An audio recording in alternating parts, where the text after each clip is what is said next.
Hey guys, welcome to another audio commentary done by Diggity. I'm going to have to reveal that I've seen the first 15 seconds of this before, so I'm going to start it again and I'll show you why in a second. I think this is the first time I've ever seen this happen directly. So right now we have Jangbi in teal, and give it a second, poof, red. Nope, not quite yet, poof, yellow. So anyway, kind of threw me off. I was like, in red. Yeah, just so you guys know, I don't end up. Usually, I'll tell you if I've seen a commentary through ahead of time, or I've seen well, I guess this is a VOD, not a replay through ahead of time when I'm doing commentary on it. Otherwise, doing completely live. The one advantage I do have over a guy like Tasteless, though, because Tasteless is just freaking awesome. Again, go check out gsite.gomtv.com. He did apparently 500,000 viewers, so it looks like a lot of things happening in esports. I hope that spurns some esports viewage out in the world, because I think that's definitely a big indication to GomTV that it could be successful at other places, and I hope that really is kind of boon. I hear also there's going to be kind of an Olympic opener type thing where it's just going to be an esports exposition to open the Olympic Games in China, and I'm hoping that StarCraft will be featured there. I know there's rumors of it and things like that. I don't know all the information surrounding that. Anyway, but the one advantage I have for Tasteless is, again, that I have the time clock in the bottom right hand corner, so I know when the game's going to end generally. So every once in a while I'm like, is this going to be GG? And if I see another 10 minutes, I won't actually say it. I try not to cheat that way, put black tape, whatever, but not always successful in doing so. Anyway, getting back to the game at hand, oh man, Kal, just awesome last game. Saw that expansion going up with that Observer. I thought that Observer was a little bit of a mistake. I felt like he would have been more successful getting that Reaver out, but shows you what I know. Total pro, seeing that expansion was going up, realizing he had the forces to end it, and then pushing up and ending it.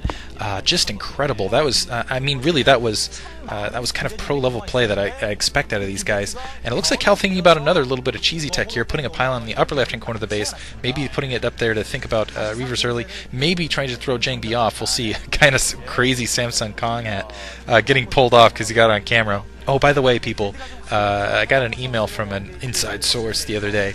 They were saying that I get a ton of emails. Why do Korean girls, hide and whatnot? And why do people hide their faces? The reason is because in Korea there's a really high emphasis on studying things like that, and oftentimes people skip school, other things like that, to come watch these events. Either way, it's not a good indication that you're actually spending your time doing your studies and whatnot by being at these games. So he's kind of ducking out of the way to say, no, I really am, I'm studying. You didn't see him on film, whatnot. I don't think Jangbi's going to be fooled by this. It looks like we're seeing a pretty standard build, basically quick dragoons from both players.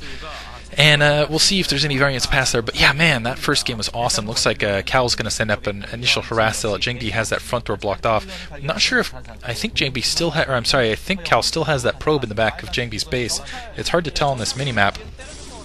Yeah, he's going to bring this probe back, actually, and try to assist with this attack. Let's see if he didn't end up losing that probe. Going to pull that probe back. Now that Zealot has to run, wait for the next Zealot to come out to kind of fend the Zealot off, because that Zealot potentially could get another attack. Second gateway going down, as well as a pylon here, and that probe able to sneak in once again.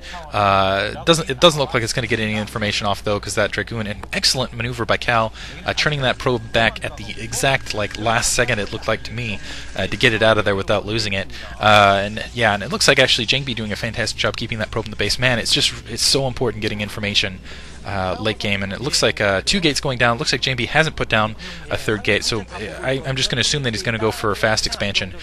Didn't put down that 2nd gate. I think Kal suspects this, which is why he was being so... Wow, look at that maneuver, keeping that Dragoon pushing in between the drone line so he can get just even more information and kind of distract Kal. Jeez, they're just playing at a really high level, and I know, sorry for kind of going off on that in the meantime. And it looks like Kal actually, Kal's fast expanding, and they were just pointing that out, that he had the range upgrade going, but then he canceled it, and I still don't see a second. Now the secondary is going up. He's actually going to end up with that secondary going up now.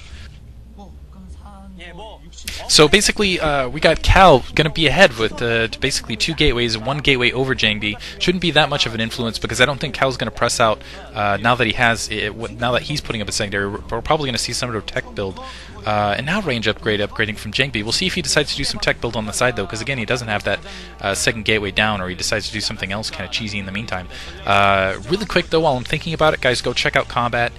Combat's just, I mean, he's great. He's awesome. Looks like a tech build actually from Kal. So Kal actually, I guess he's ahead economically, doing a fantastic job of somehow staying ahead. I'm surprised that Jangbi's this, I'm not going to say so far behind, but he's getting his secondary up quite a bit, and he doesn't have that second gateway down, putting down a single robotics facility off a single gate, and it's like Jangbi is getting all this stuff down ahead. It's amazing. So 3 Dragoons, a single Zealot produced in the meantime. So Kal, I feel like, is kind of out-macroing Jangbi here in the early game, which is very surprising in my opinion. Not to say that Kal isn't capable of that sort of thing, but usually you don't see a player significantly ahead, like by a gateway or by a robotics facility or by a full nexus, especially after it was the other player that had that probe in the harass line. Usually it's kind of the opposite, where anyway. And also, while I'm still on that vein of thought, go check out the BlizzCast. If you go to, I think I have a link to my prior videos. I'll try to remember to put the link on this video. If you just go to the Blizzard main page, they have the second BlizzCast up. I think it's mostly talking about World of Warcraft, but go support Karun, because he's, you know, he covers, he's our, what's the word for it, liaison with Blizzard as far as the general community goes. And we'll see if Kal, again, opts to go for that early observatory. Looks like an early observatory actually going out for Jangbi this time, also putting down Citadel of Dune. So thinking more about Templar Tech. He is, in fact, putting that observatory down first and getting a third gateway along the side. And now more Dragoons being produced. And we'll see if, my guess is Kal's actually just going to play this more as a long type, a standard type harass game like he did earlier. Otherwise, I'd expect to see a robotics facility immediately afterwards. And it looks like Jangbi just doesn't want to get caught losing. He wants to put Kal in the dark, is kind of how I'm feeling. I think that observer might not just be to kind of get information in Kal's base, but I think it might be a counter observer as well. And what I mean by that is he wants to make sure, as you can see that observer coming out right now, if Jangbi can get that observer out to the front and have those Dragoons intercept it before it gets in his base, he's going to have a really a much higher chance of getting this sort of Dark Templar harass, or Templar harass in general, that he's going to push out. However, if that observer manages to wander into Jangbi's base and see everything down the line, I just can't see it working. I think that that Kal's just going to be well too prepared.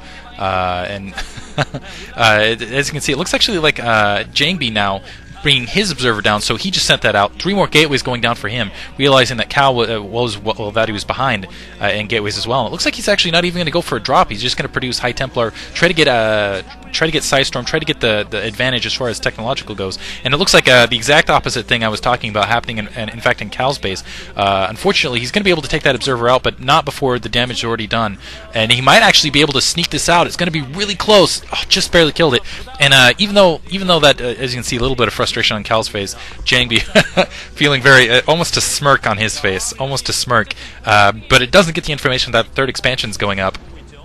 And now doing exactly what I was thinking he was going to do earlier. But once again, Kal, even between that, I think that's a little more in Jangbi's favor. I don't know if Kal got to see those extra gateways down. Looks like Kal's going to start pushing up in the meantime just to defend that third expansion. To put pressure on, so he doesn't have to worry about defending the third expansion. And he knows that 2 more gateways were put down, and he might be able to engage these Dark Templar out in the field. And man, Kal needs to be a little bit careful, because if he doesn't have any forces at home base, he's going to have a hard time. As you can see, those Dark Templar pushing back. Jangbi also has to be very careful. Now looks like we'll see. Where's the observer out in the field? And it looks like if that observer can be taken out by Jangbi, if Jangbi can push up, take out that secondary observer, then Kal will have a hard time doing anything. The second observer out in the field looks like it's just kind of camping out. Another observer along field, and it's going to be down to a lot of micromanagement. And we'll see how it goes. It looks like a big engagement here. Dropship being countered. Oh man! So Jangbi being sent home. I'm going to assume those were filled Dark Templar. Being pushed back, and it almost didn't look like it lost any base damage, but almost lost that dropship. That could have been really huge. A couple Dragoons pushing out. Actually, it was funny because they had an indication of that simply because the Korean commentators were going nuts. And I was like, "What's happening? What's happening?" I wish I had controlled the screen. And now I feel like Jangbi has quite a bit of an advantage because he can push around